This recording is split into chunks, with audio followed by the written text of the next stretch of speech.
Glorificado seja o Deus Todo-Poderoso.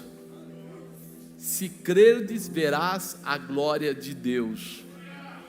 Ele era, Ele é, Ele sempre o será. Deus nunca demora, Ele sempre traz no momento certo, da forma certa, porque Ele é perfeito. Então, clamou, acredite, há algo de Deus para a sua vida. Eu coloquei ainda, saindo da crise, coloquei como tema: a maior vitória já está em você. Diga, a maior vitória já está em mim. Mateus 26, vai abrindo sua Bíblia. Mateus 26, a crise sempre está ligada a uma grande realização, e para que possamos entrar na guerra, para vencermos uma crise, você vai precisar, primeiro, entender que o projeto é seu. Diga, o projeto é meu. Entender que a realização é sua. Diga, a realização é minha. Entender que se o projeto e a realização são seus, então a crise também é sua. Agora você não gostou, né? Mas irmão, a gente às vezes não percebe isso. O projeto é meu, a realização é minha, e quando vem a crise, eu acredito que alguém vai resolver para mim, mas a grande verdade é que você já tem a resposta para resolver essa situação. Jesus Cristo, Ele é a verdadeira resposta. O poder dele emana sobre a vida daqueles que creem. Então, quando ele fala assim, credes, verás a glória de Deus, é sinal que alguma coisa nova está aí para você. As pessoas à sua volta podem até te amar, mas não entrarão na guerra para a sua crise. As pessoas em volta, eles até acham assim, puxa, né? Eu queria ajudar ele em alguma coisa, mas não adianta. Quando a crise é nossa, nós somos aqueles que clamamos, nós somos aqueles que declaramos, e nós somos aqueles que recebemos. Então, grava isso aí no seu coração. As pessoas até poderão ser abençoados através da crise que você vai vencer, né?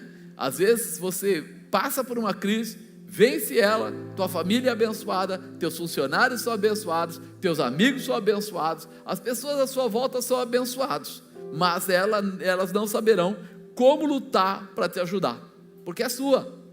Então muitas vezes nós fazemos coisas que vai trazer bênção para muita gente, mas a grande vitória vai vir de você, ou entre você e Deus.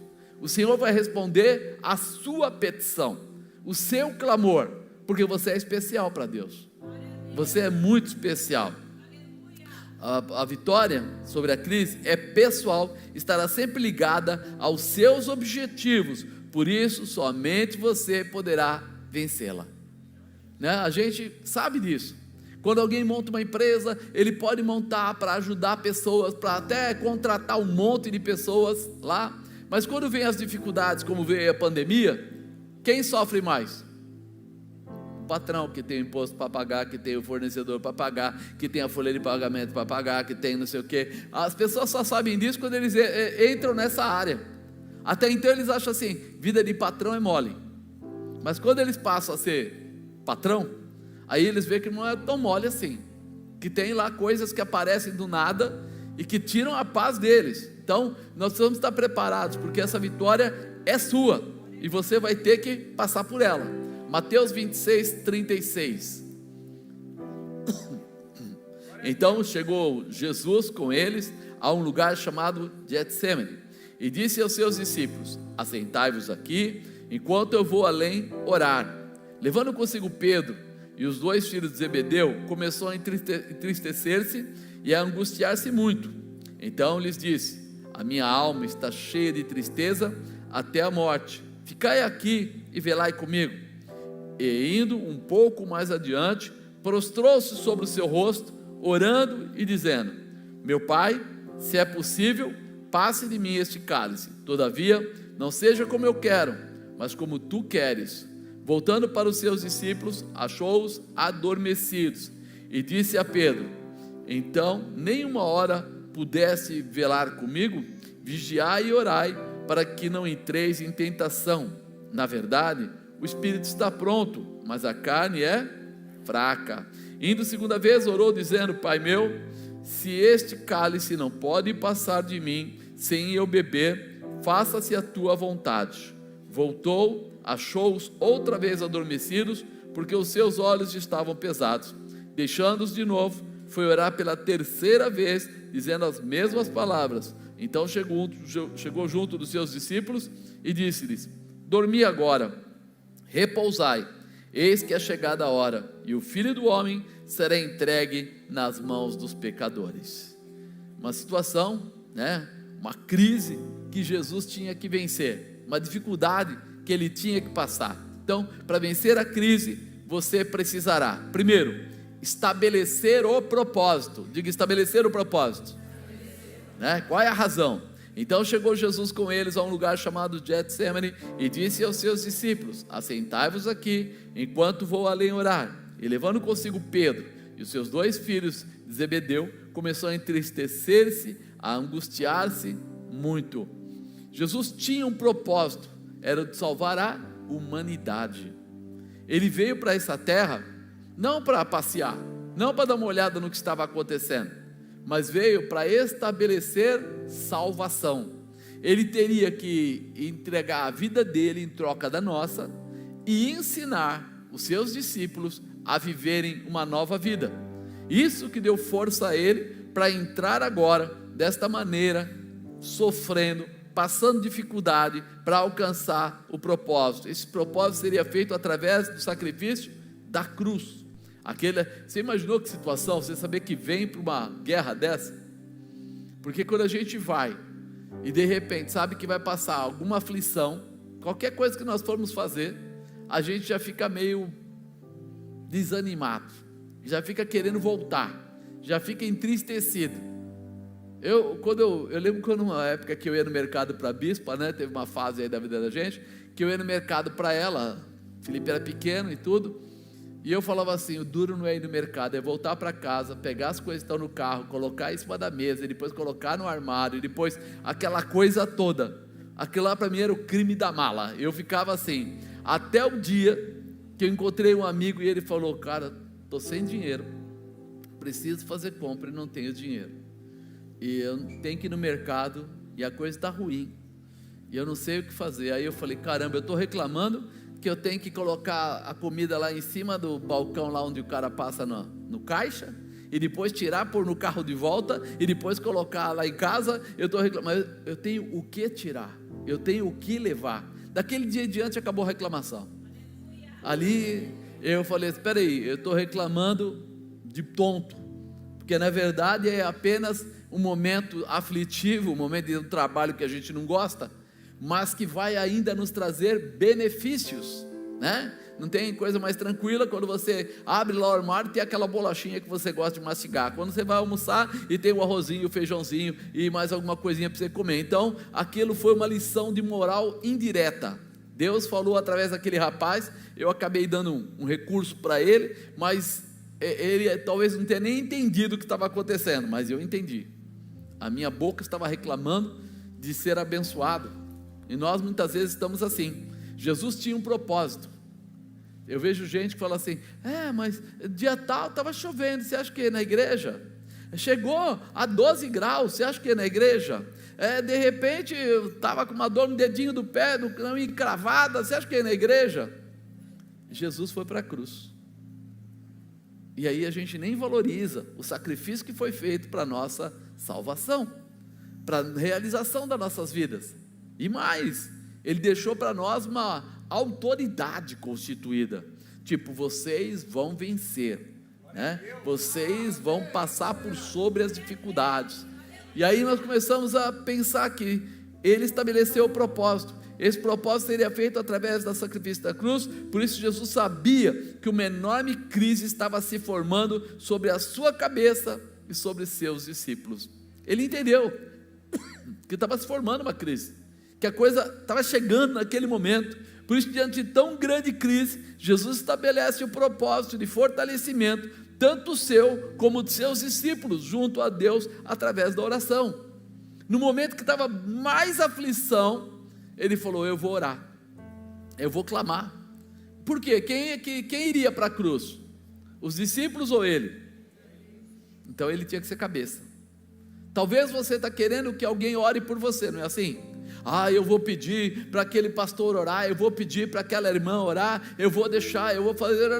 Chega aquele momento, meu irmão, que você sabe que você está sofrendo, e é aquele momento que você vai dobrar o seu joelho e vai clamar mesmo.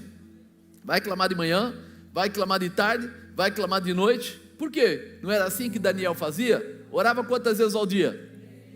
3 vezes ao dia. Então quando você percebe que chega aquela hora que você tem um propósito, e você sabe que está indo na direção da crise, é hora de um posicionamento.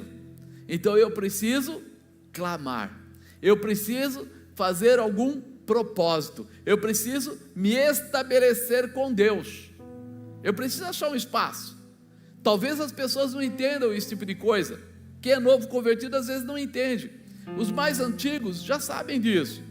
Quando chega aquele momento de aflição, é jejuar, é orar, é fazer propósito, às vezes financeiro, às vezes de trabalho pessoal, né? Fala, não, se eu alcançar isso, eu vou pegar esse recurso, vou fazer aquilo.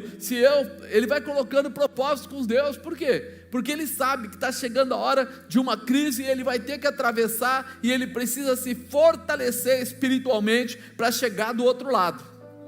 Quando eu faço jejum, eu estou mortificando a minha carne, mas estou fortalecendo o meu espírito.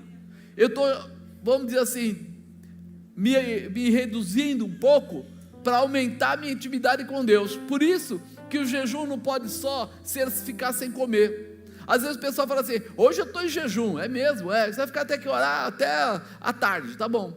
O que você fez? Não, fiquei sem comer. Não, aí você passou fome. Eu preciso parar de comer, mas eu preciso criar o espaço de oração.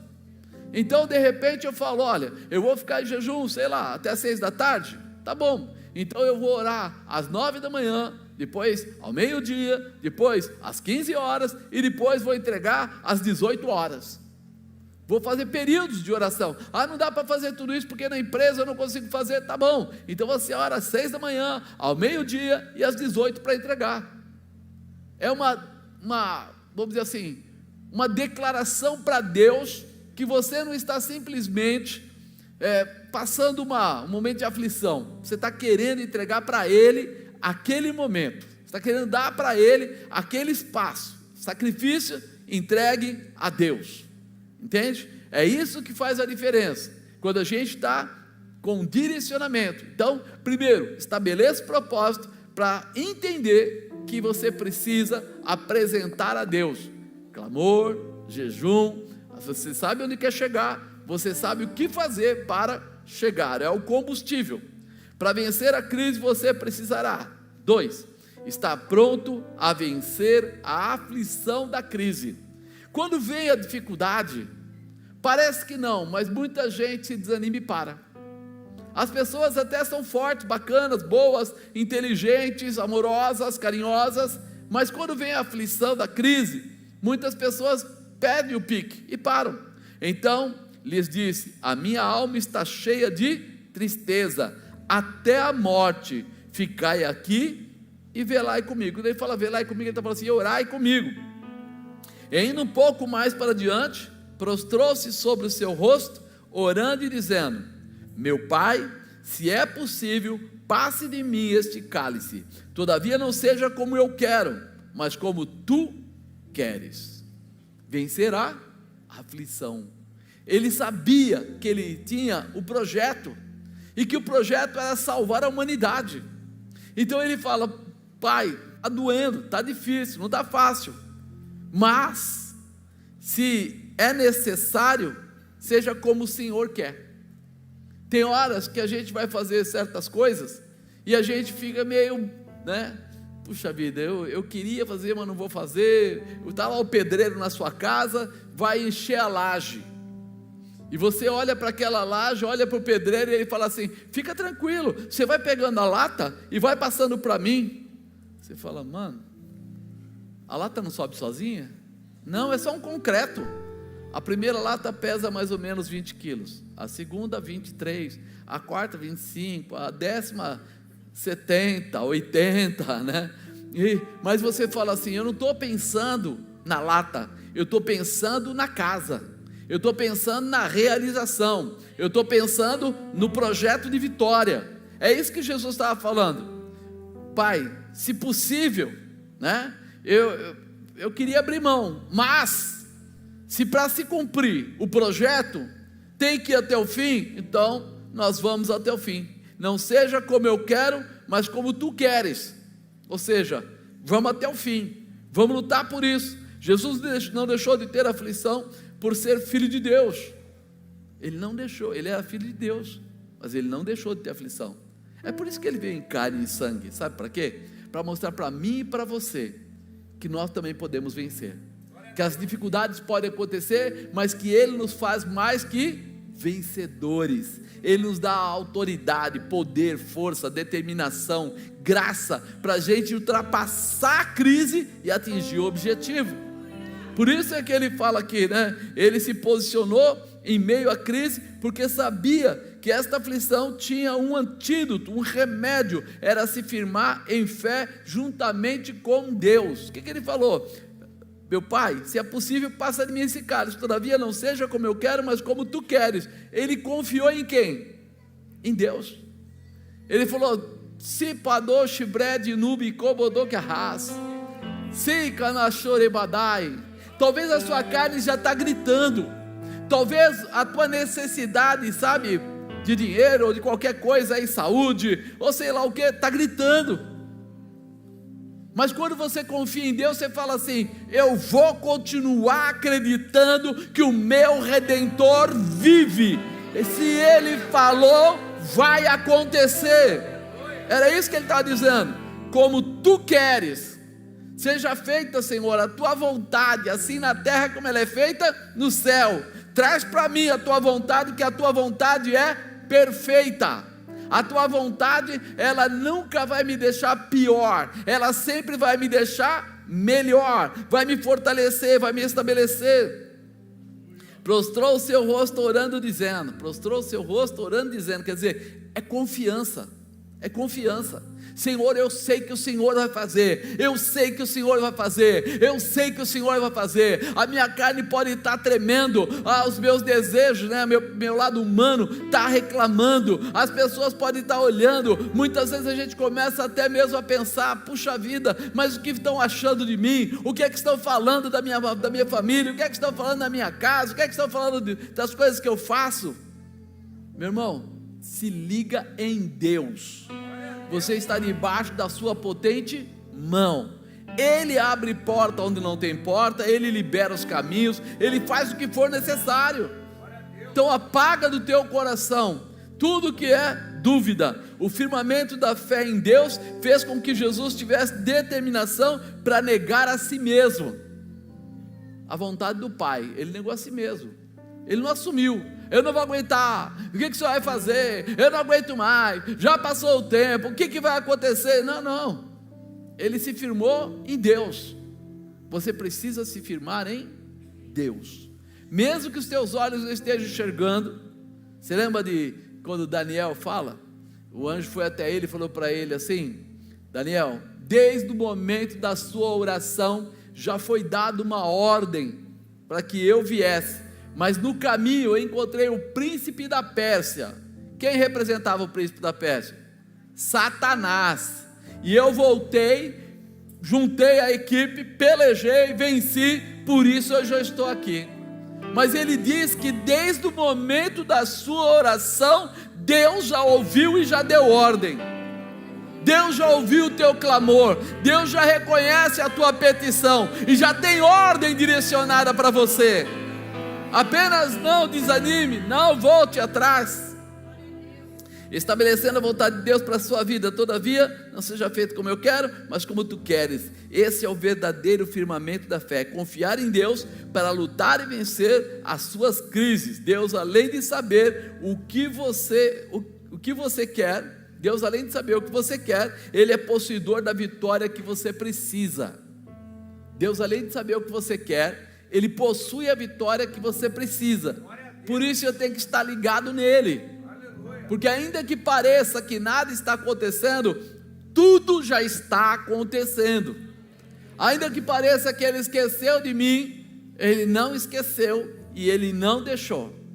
Ele fala, né? Se nós, sendo pais, sabemos das boas coisas aos nossos filhos, quanto mais o Senhor, quanto mais Ele, que é o seu Pai, que é o Senhor da sua vida. Para vencer a crise, você precisará, terceiro, não permitir que atrapalhem a sua vitória. Diga, não permitir que atrapalhem a minha vitória. E voltando para os seus discípulos, achou-os adormecidos e disse a Pedro: então nem uma hora pudeste velar comigo? Vigiai e orai, para que não entreis em tentação. Na verdade o espírito está pronto, mas a carne é... Lembre-se, as pessoas podem te amar, né? Esta luta contra a crise é sua e você terá que vencê-la. Nem todo mundo que está à sua volta entende o que está acontecendo. Nem todo mundo vai ter a mesma fé que você. Nem todo mundo recebeu palavras proféticas ou respostas de oração. A resposta de oração, nem sempre acontece a resposta e a resolução imediatamente. Às vezes leva algum tempo. Quem está à nossa volta, às vezes fala assim: mas por que você não faz isso? Mas por que você não faz aquilo? Mas sabe aqueles palpites que vão aparecendo? Um monte de palpite. Só que é o seguinte: se você ficar ligado no palpite deles, é porque você não está ligado em Deus. Porque ou você escolhe confiar no mundo, ou você escolhe confiar em Deus. Se Deus falou, vou fazer, Ele não é homem para que minta, nem filho do homem para que se arrependa. Se Ele falou, Ele vai fazer. Ele é fiel. E isso precisa entrar no nosso coração, né? Sabe quando nossa vitória é atrapalhada? É quando acreditamos que alguém terá que lutar por nós. Ninguém vai lutar por você, Deus vai lutar por você, porque você está ligado a Ele, você está garantido nele. Se Deus nos deu o projeto, teremos que assumir e nos posicionarmos para ultrapassar os limites e vencer a crise. Ele fala: vigiai e orai, para que não entreis em tentação, né? O pessoal desanima no meio da tentação. Na verdade o espírito está pronto, mas a carne, a gente sempre está olhando, né? O grau da comparação, já repararam? Eu tinha um amigo que ele costumava sempre apontar alguém na empresa, né? E falar assim: pô, a gente luta que nem louco, e não sei o que, não sei o que, olha o seu carro, olha o meu carro, agora olha o carro do fulano de tal, que é um picareta, o carro dele é melhor, ele é isso, é aquilo, e ficava falando, e o cara vinha com os ternos bonitos até, né? Então, aí um dia, não sei o que aconteceu, e ele começou a conversar com a gente, e aí de repente, do nada, o cara começou a chorar. A gente não era crente, eu não era crente, ele começou a chorar. Eu falei: que foi, cara, o que está acontecendo? Ele era um cara muito doidão, ele tinha uma F1000 na época, dupla, né? Aquelas cabines dupla, e ele colocou um chifre na frente, assim, aqueles que os americanos colocam. Ele descia de bota, né? Aquela bota, aquela coisa, chapelão e tal, e isso na empresa, né? E a gente achava, ele era vendedor, a gente falava: esse cara aí está nadando no dinheiro. E daí ele estava contando para a gente, naquele dia que ele estava chorando, que ele estava com não sei quantas prestações atrasadas no carro, não sei quantas prestações atrasadas na casa, não sei quantas, mas estava todo ferrado. Aí eu virei para o colega reclamão, falei para ele: quantas prestações você tem atrasado no seu carro?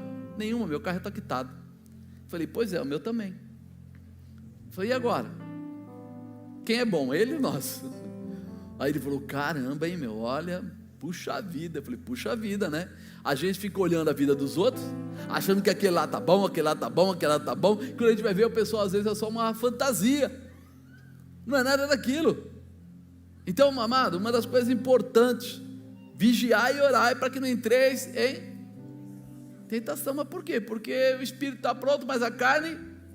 Não se compare, não se nivele por baixo. O teu nivelar é lá em cima. É a promessa, é o que Deus tem falado para você, é o que Ele tem preparado para a tua vida, é o que Ele já declarou que vai acontecer. Vai acontecer. Grava isso no coração. É importante. Nossa carne sempre vai tentar achar culpados para nossas não realizações, mas se nós formos chamados para esta batalha, o Senhor nos capacitará para sermos vencedores, independente do tamanho da crise que se formar. Independente do tamanho da crise que se formar, Deus prepara, Deus estabelece. Eu lembro um período da minha vida e veio aquela palavra: você vai ficar 1 ano no supletivo de Deus. Eu falei, como é que é? Atravessa o Jordão. Eu falei, caramba, esse negócio não é bom não. A outra vez que falou atravessa o Jordão, eu perdi o emprego, não deu outra. Fiquei 1 ano desempregado, 1 ano certinho, 4 de abril de um ano, 5 de abril do outro ano. Quando eu estava chegando lá pelo 10º mês, por aí, eu fui numa igreja, né? Ali no Calux da Igreja do Brasil para Cristo. E aí minha esposa queria ir, porque de tarde tinha o culto das mulheres lá, não sei o que, tal. E eu fui assim, eu já estava na igreja, tudo, já dirigia e tal. Eu fui bem assim como diz a paisana: camiseta branca, tênis, calça jeans, né? Bem assim, não levei nada na mão. Falei, ninguém vai saber que eu sou pastor, não sou pastor, que eu estou era evangelista, né? Estava quase passando para pastor, ninguém vai saber. Aí entrei lá, encostei na parede lá do fundo, estava cheio de gente. Sabia que tinha um amigo lá, mas estava lá na frente, o presbítero. Eu falei, não tem perigo. De repente, do nada, surgiu um camarada na minha frente e enfiou o dedo no meu nariz, falou uma porção de coisas, parte delas eu até perdi, não entendi o que era, mas aí ele começou a falar sobre prosperidade. E eu falei assim, esse sujeito não sabe o que está falando. Eu estou há 10 meses desempregado, acabando com o dinheiro que eu tenho no bolso. E ele falou assim, te prepara, está chegando um carro zero, e você vai ficar assustado com o tamanho do carro que vai chegar, que blá blá blá blá. Eu falei, meu Deus, ele não sabe de nada, não entende nada, isso é carne pura. Aí ele saiu para andar, virou e voltou e falou assim, 1 não, 2. Eu falei, agora que eu vi que o cara não sabe nada mesmo, que 2 carros zero, eu vou arrumar 2 carros zero, cara. E ele foi embora, e depois no final, a pessoa que me conhecia chegou e falou assim, nossa, o Obi falou que você é profeta, hein? Eu falei, é nada. Eu falei, que é isso, Marcos? Eu falei, não é nada. Ele profetizou 2 carros zero para mim, eu estou 10 meses, você sabe, parado, o dinheiro está indo embora, está faltando uma parte aí para acabar ainda, mas para carro zero não vai ter tão cedo, então esquece. Aí, 1 semana ou 2 depois, uma pessoa faz contato, quer me avaliar, eu fui lá, avaliou, não sei o quê, quando terminou os 12 meses, né, eu estava sendo contratado por uma empresa. Fui lá, tal, não sei o que, sentei na frente do diretor, o diretor falou para mim, Marcos, escolhe um carro. Eu falei, como assim? Você tem o direito, aqui nesse cargo você é gerente geral e tal, então você pode escolher o carro que você quiser. Eu falei, como assim? Cara, escolhe um carro, só isso. Eu falei, é complicado, né? A gente é ruim até para receber a bênção, né? Aí eu falei para ele, tá bom, eu quero um Gol, mas que seja 1.6. Ele falou, eu falei, um carro. Eu falei, o cara está tirando uma de mim. Aí na época, tinha a Paraty, eu falei assim, então uma Paraty é aquela que tem todas as tranqueiradas lá. Ele falou, caramba, mano, um carro decente. Decente? Como é que é isso? Ou você pega, na época tinha saído o Vectra, né? Tinha mudado a frente todo. Ou pega o Vectra ou pega aquele Passat, né? GR lá, que é alemão, ou um ou outro. Eu falei, para mim qualquer um dos dois está feliz, eu estou felizão. Aí ele falou, eu acho que o Vectra é melhor para você, porque o outro vem sem step, tem que fazer mudança no carro e tal. Eu falei, está fechado. Ele pegou, me deu um cartão, falou assim, ó, vai na concessionária, pede o carro para você e manda faturar nesse cartão. Cartão desses de visita. Aí eu falei, uau, é assim que se consegue um carro zero? Falei, acho que aquele homem estava falando certo. Aí fui, cheguei na concessionária ali no Ipiranga, entrei, olhei, o rapaz falou para mim, ó, esse carro que você está pedindo, a gente não consegue ir rápido, vamos lá na mesa ali dentro, se você preenche a solicitação, e quando for disponibilizar, aí a gente vê e tal. Eu falei, tá bom, falou o quê? Vamos lá, sentei na mesa, estou lá, ele está preenchendo a folha, aparece um cara atrás de mim e dá um tapão nas minhas costas. Pá! Eu falei, que palhaçada, eu virei, né? Para brigar com o cara. Ele falou, e aí, como é que você tá, cara? E não sei o que. Aí levantei, aquele brincadeira de moleque de um empurra o outro, aquela coisa. Aí eu falei para ele, cara, o que você está fazendo aqui? Ele falou, sou diretor aqui, eu sou o diretor financeiro. Qual é o seu problema? Eu falei, meu problema nenhum, mas ele disse que você não tem carro para entregar, só pode se for a Cortal e bababá. Quê? Qual carro que você quer? Eu falei, assim, cinza, com todos os opcionais, assim, assim, assim. Falou para o cara, arruma um carro para ele. O cara falou para ele assim, não é assim não, já está emitida a nota ali, está emitindo as notas, para agora. Qual carro que você quer? Eu falei, cinza. Ele falou, tá bom, qual é o cinza? É tal, cancela essa nota, passa para o nome dele, que amanhã ele está retirando o carro. Eu fiquei assim, eu falei, rapaz, esse sujeito era sabe aqueles caras de futebol, de brincadeira, de tapa, de empurrão? Eu falei, isso não valia nada, agora Deus usou ele. Aí ele pegou, começou a brincar comigo, enquanto os caras foram atrás dos papéis, a bagunça toda lá acontecendo. Ele falou assim, você vai pagar como? Eu falei, não vou pagar nada, está aqui o cartão, você liga para a empresa. Ele falou, tá certo, deu para os caras, se vira lá. Aí eu falou assim para a bispa, e você? Ela falou, eu o quê? Você não vai levar um carro? Ela falou, não vou levar um carro não. Que carro você tem? Ela falou, tem um Uno, mas tem 2 anos de uso, está novinho, pouca quilometragem e tal. Não, você tem que ficar com um carro da GM. Você vai, foi lá, pegou lá um carro lá, mostrou para ela a fotografia, você gosta desse? Gosto, tal. Então é o seguinte, mandou o cara avaliar, voltou e falou assim, esse daqui eu financio para você, você paga como você puder. Eu coloco protetor de carta, coloco aquele negócio atrás para aerofólio, coloco o retrovisor da cor do carro, tudo que era porcariada lá ele colocou, tudo. Aí eu falei para ele, você está louco, mano, como é que eu vou pagar isso? Ele falou, você que vai me dizer, quanto você quer pagar por mês? Acertou tudo e falou assim, depois de amanhã, você vem buscar o seu carro, já aproveita, deixa o dela e leva o dela.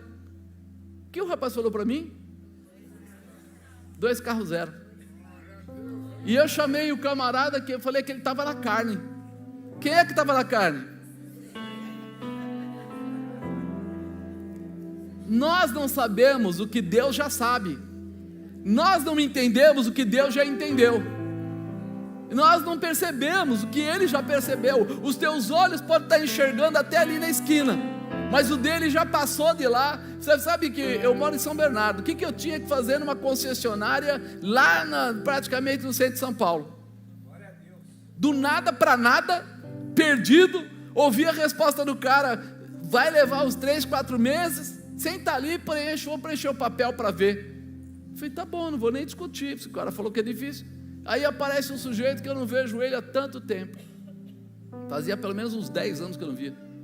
Ele só veio para me abençoar, e depois nós acabamos nos distanciando de novo. Ele saiu de lá, montou uma loja de carros, e eu nem sei mais onde ele está. Aí você fala, o que aconteceu? Deus opera como Ele quer operar, não como você quer. Por isso que nós precisamos tomar cuidado, porque a carne é fraca. A carne, eu estava lá achando que eu estava paisana, que ninguém me reconhecia, mas o Espírito Santo de Deus reconhecia. Quase que ele falou, chulé, eu sei quem você é, você está se escondendo aí, mas não é não. Tá. Deus sabe quem você é, e Ele tem o que você precisa. O nome dEle terá que ser glorificado através da sua vida, e a bênção dEle multiplicará. Porque a gente pensa que, aquela não tem jeito, não dá, não isso. Deus tem as suas maneiras, e Ele vai preparar para você. Para vencer a crise, você precisará acreditar que Deus está nesta realização. Você acredita que Deus está nessa realização? Quanto você confia em Deus? De 0 a 10. Então, meu irmão, não tira o pé do acelerador, vai, rabeia, sabe? Ele vai segurar, não vai passar. 42, e indo segunda vez, orou dizendo, Pai meu, se este cálice não pode passar de mim, sem eu beber, faça-se a tua vontade. Voltando, achou-os outra vez adormecidos, porque os seus olhos estavam pesados. Deixando-os de novo, foi orar pela 3ª vez, dizendo as mesmas palavras. Acreditar que Deus está nesta realização. Pai meu, se este cálice não pode passar de mim, sem o beber, faça-se a tua vontade. Senhor, se eu tenho que passar no meio dessa crise, se eu tenho que vencer este tempo, se realmente eu vou ter que, talvez até, sofrer um pouquinho, fico tranquilo, porque eu sei que o Senhor está operando, eu sei que o Senhor está fazendo coisas grandes. Quando temos que enfrentar crises sozinhos, ou até achamos que estamos sozinhos, não é fácil, mas quando entendemos que Deus está nesta realização conosco, então seremos mais fortes para não abandonar o que o Senhor nos destinou. Ele fala, indo, segunda vez, orou dizendo, ele estava novamente em oração. Não perde a tua intimidade por crise nenhuma, não abre mão daquilo que você tem, o elo de ligação, a conexão. Os discípulos estavam dormindo, não era legal, mas quem não poderia descuidar era Jesus, que foi preparado para esta missão, vencer a maior crise, resgatar a salvação. Eles estavam dormindo. Talvez você fale assim, lá em casa só eu me preocupo. Querido, essa crise é sua. As outras pessoas podem até ficar do seu lado, se eles forem bonzinhos, forem legais, fica com você, mas a crise é sua. Quem vai resolver ela é você, através do Deus Todo-Poderoso. Diga, eu fui chamado por Deus para resolver crises, por isso a vitória é minha, em nome de Jesus, amém? Por isso que ele diz, Pai meu, se este cálice não pode passar de mim, sem eu beber, cumpra-se a sua vontade. É necessário acreditar que Deus está nesta realização. Amado, uma das coisas mais complicadas para o ser humano é isso, é não sair da fila. Sabe quando você, hoje já não acontece mais, mas os bancos tinham filas dos caixas, e eu não sei se acontecia isso com você. Quando eu ia lá, eu falava assim, caramba, a fila dali está andando mais rápido que essa, eu ia para aquela, aí eu ficava naquela, quem andava? A outra. Aí eu ficava assim, eu vou dar um jeito de voltar para lá, aí, vou voltar aqui, aí eu voltava ali, aí a outra andava, eu falava, meu Deus, só a minha que não anda. Tem coisas que não dá para a gente enrolar, a gente vai ter que passar, e vai ter que vencer, e vai sair do outro lado dizendo, só o Senhor é Deus e não há outro, só Ele para fazer o impossível, só Ele para me dar a resposta quando eu já não acredito mais na resposta, só Ele. Se Ele quiser que caia aqui no meu pé, não puxa nada. Deus está querendo lançar você em coisas grandes, em coisas tremendas, em em coisas que tragam resultados maiores para a sua vida. A prosperidade de Deus vai te alcançar, a realização de Deus vai te pegar, e você vai glorificar o nome dEle quando você entender o que Ele fez. Enquanto você não entender, você vai reclamar, mas o dia que você entender, você vai dizer, Ele é porreta, Ele é demais, Ele é tremendo, Ele é muito bom, Ele é maravilhoso, esse Deus, meu Deus, que tremendo que Ele é. Ele falou para os discípulos lá, dai-lhes voz de comer. Você imagina o que os discípulos pensaram? Jesus ficou muito tempo no sol, está com problema, tadinho, deve ter queimado os neurônios dele, porque dai-lhes voz de comer, eles não tinham nada. Como é que você dá alguma coisa para alguém comer quando você não tem nada? Ele vai e vê que André sai sorrateiramente, vê um garoto lá com um lanchinho e fala assim, ei, dá para ceder aí? E aí o garoto deve ter ficado sem graça, porque era um apóstolo, deu para ele lá os pães e os peixes que tinha, um pouquinho. Ele falou, Jesus, nós temos isso aqui. Só que lá do outro lado tinha 5.000 homens, mais mulheres e criança. O que você acha de meia dúzia de pãozinho e peixinho? Na sua casa, por exemplo, quando está a família toda reunida e alguém aparece com um pãozinho e diz, está aqui o pãozinho, vamos, lá, misericórdia, o Fabinho já gritou, misericórdia, se botar o pãozinho lá, sai até facada. Aí o que Jesus faz? Ele falou, manda sentar, põe o pessoal sentado de grupos, em grupos, piquenique, senta em grupos. Você já pensou que loucura? O cara pegar assim um punhadinho assim na mão, pôr dentro do cesto, e aí dizer assim, manda sentar. O pessoal deve ter pensado, o que ele vai fazer agora? Aí ele vai, levanta aos céus, apresenta a Deus, começa a dividir, colocando dentro do cesto. Tem 12 cestos, que são 12 apóstolos, e ele vai repartindo, pondo um pouco em cada um. Cada vez que eles tiravam lá um pedaço, dava para alguém, o que estava no cesto aumentava. É normal isso? Sinceramente, é normal? Quando termina, ele tem 12 cestos cheios. Você imagina? O cara fala assim, peraí, ele tinha um punhadinho e termina 12 cestos cheios? O que Deus está querendo fazer com você é isso. Olhar para você e dizer para você assim, sabe o que você pensa no punhadinho? Eu vou dar para você 12 cestos cheios. Eu vou dar para você uma condição como você ainda não teve. Eu vou prosperar você como você ainda não prosperou. Eu vou acrescentar na sua vida o que você ainda não recebeu.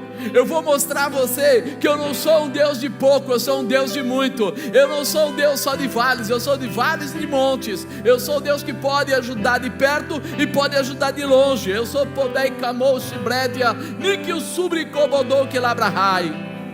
Há uma manifestação vindo na sua direção. Você precisa estar pronto para tomar posse. Você já pensou nisso?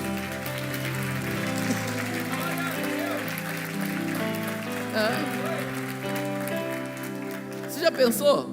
Se você fosse, estava aqui o apóstolo e eu chegasse e fizesse isso com você, fala a verdade, você demorava mais que 5 minutos para dar uma escorregada e falar que ia no banheiro? Vou fugir daqui, que esse cara é doido. Ele ficou louco. Vai querer agora que alimenta a igreja inteira com 5 pãezinhos e 5 peixinhos e vai querer? Eu vou tentar fazer que eu vou no banheiro e dou fuga, porque era essa a visão. Só que eles não foram embora. Por que eles não foram embora? Porque eles confiavam em Jesus. Você confia em Jesus? O quanto você confia em Jesus? Você está pronto para ver do nada a tua bênção chegar na tua mão? Você está pronto para ver o impossível se tornar possível, sem você fazer nada? Apenas ficar parado, apenas aceitar. Quando Josafá foi entrar naquela guerra, o que Deus mandou falar para ele? Mandou o profeta falar para ele: ficar em pé e vede o livramento que eu vos dou. Não mandou nem ele guerrear, falou para ele só que é para ele se posicionar, ficar em pé, porque haveria um livramento. E o inimigo dele do outro lado estava todo preparado para a guerra, e morreram quase todos. Aí você fala assim: o que acontece? Deus não precisa da tua força, Ele precisa da tua obediência, da tua fé, da tua convicção. E uma das coisas mais difíceis para o ser humano é isso, é a fé, é a convicção, é não abrir mão. Peraí, eu vou até o fim, eu vou ficar nessa posição. Para vencer a crise, você precisará tomar posse da vitória sobre a crise. Então chegou junto dos seus discípulos e disse-lhes: dormi agora, repousai, eis que é chegada a hora, e o Filho do Homem será entregue na mão dos pecadores. Aquele momento Jesus chegou a suar gotas de sangue. Parecia que ele estava tranquilo? Não, ele chegou a suar gotas de sangue. A crise não foi pequena nem fácil. Seus companheiros ficaram tão abatidos que até dormiram, não conseguiam nem vigiar por Jesus. O medo, a dúvida, o desânimo alcançou eles. Mas aquele momento era muito precioso. Jesus conseguiu vencer a angústia de ir para os finalmente. Ele sabia que ele ia ter que passar por tudo aquilo, e ele sabe: agora eu consegui chegar até aqui, virar Judas com aqueles soldados e vamos levar. Talvez para nós fosse a pior hora, mas para Jesus era a última volta do autódromo. Logo ele assumiria o primeiro lugar no pódio. Sabe quando você sabe assim, estou cansado, estou esgotado, mas é a última, eu vou dar o meu gás todo, né? Os corredores falam isso, né? Quando está chegando na última parte da corrida, eles colocam toda a pressão, toda a força, nem que caia depois, mas eles vão com tudo que tem direito. É Jesus aqui.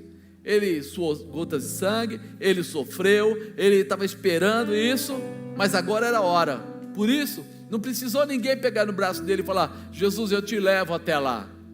Ele foi lá acordar os seus discípulos: ei, vamos lá que agora é a última volta, agora é a realização. Com certeza os próximos passos não foram fáceis para Jesus, mas a visão do propósito estava se consolidando. A crise, que é a aflição maior, estava sendo derrotada. Por quê? Ele tinha que chegar nessa hora. Ele estava derrotando aquele momento. Você talvez esteja dizendo: mas não está fácil, eu estou com receio, eu não sei se vai acontecer, eu já esperei e não veio, ou sei lá, eu tinha um emprego, não tenho mais, eu tinha saúde e deu problema, o médico não sabe o que fazer. Deus está dizendo para você: sou eu o teu cuidador, sou eu que sou responsável por você. Não é o médico, não é o amigo, não é o emprego, não é eu que sou responsável. Então a sua confiança não tem que estar em homens, tem que estar no Senhor. Ele vai empurrar quem for necessário, né?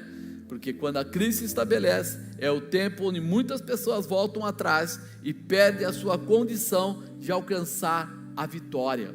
Agora não é hora de dúvida, agora é hora de realização, de posicionamento, de oração. Se jejuar, jejuar. Se fizer propósito, faça propósito. Jesus venceu a crise porque estava pronto a vencer a si mesmo. A primeira vitória de Jesus foi contra ele mesmo. E aí, minha carne está tremendo aqui, eu estou suando gotas de sangue, mas eu não vou voltar atrás. Daqui eu vou para frente. Mas Judas vai estar lá na frente, Judas vai te cumprimentar, Judas vai te entregar. Ele já sabia disso, mas eu vou lá, porque a minha vitória não está ali, está depois de Judas, nem encostado em Judas, está naquela cruz. Eu vou passar ainda um momento de aflição, mas minha vitória está lá na frente. Eu vou atravessar e vou pegar minha vitória. Por quê? Porque ele morreu, ao terceiro dia ele... E agora? Cadê o diabo? Cadê o poder de Satanás? Contra Jesus acabou. Foi ali que ele deu a salvação a cada um de nós. Até ali, o diabo ainda ficava em volta, tentando, colocou lá em Judas, colocou em outras pessoas, dúvida, medo, receio, tal. Mas quando chega aquela hora que Jesus ressuscita, aí o poder de Satanás, que ele achava que ele tinha domínio sobre as pessoas todas, ele percebeu que ele não tinha mais domínio, que ele só tem domínio das pessoas que querem estar com ele, mas aquelas que querem estar com Jesus, ele não pode tocar. E aí ele perdeu essa condição. Jesus venceu a carne e os desejos da carne, porque a carne está ligada ao medo, à dúvida, ao orgulho, às pessoas à nossa volta, e ele não estava ligado a nada disso. Ele não ficou olhando para as pessoas, ele não ficou com o medo simplesmente preso nele. Ele deu o grito de liberdade, ele foi na direção de Deus, ele seguiu a palavra. Então não importa qual seja a crise que você precisa vencer, estabeleça o propósito, esteja pronto a vencer a aflição, não permita que atrapalhem a sua vitória, acredite que Deus está nesta realização e tome posse da vitória sobre a crise. Tome posse. Não importa o que esteja passando aí no seu coração, ou o que esteja dizendo, ou o que está acontecendo. Por quê? Porque o Senhor pode reverter todo esse quadro, pode trazer de volta de uma forma surpreendente. Vou ter o testemunho desses carros, porque para mim naquele dia era totalmente impossível. Se fosse no primeiro mês que eu estava parado, eu ia dizer assim: ainda tem bastante dinheiro, porque quando eu saí da empresa, tem dinheiro, dá para pegar coisas, fazer coisas, tal. Se fosse 2, 3 meses depois, ainda dava, mas depois de 10 meses, eu sabia que ainda tinha um pouco de dinheiro, ainda dava para passar mais alguns meses, mas não para comprar carro zero, e não um bom carro zero, pior ainda. Mas quando você entende isso, ou quando acontece isso, você fala assim: espera aí, Deus não precisou de mim, Deus não precisou do meu dinheiro, Deus não precisou nem mesmo que eu fizesse algum malabarismo ou manipulação. Ele achou um caminho, Ele tem o caminho certo para você. Ele tem a forma certa para você.